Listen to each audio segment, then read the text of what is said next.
Well, listeners, some of my long timers out here are gonna think I'm crazy, but John Jones is the enter the athlete into the MMA era, and I've talked about this recently. Like old school martial arts was like old school D&D, Dungeons and Dragons, right? Like there were dorks of all types all over, right?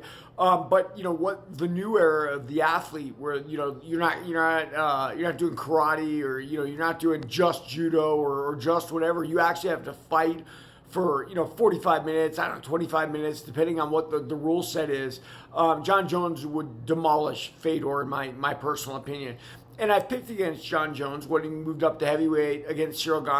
I was woefully wrong, right? But I looked at it as like, can he compete at heavyweight? He's off drugs now, which is I knew why he took the 3 year break. And I know he lost some of those fights at light heavyweight, right? Like you could say Thiago Santos, you could say Derek Reyes. And there were a couple more. Gustafson, I thought he handedly lost that first fight.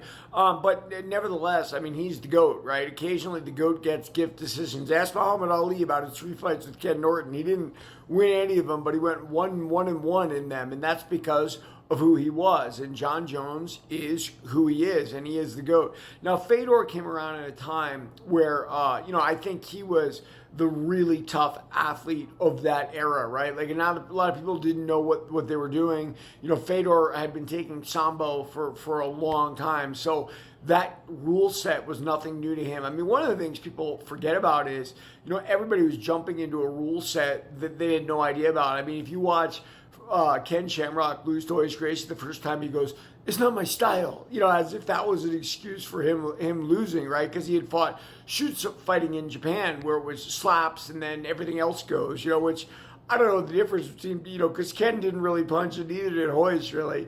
But either way, nobody likes to lose.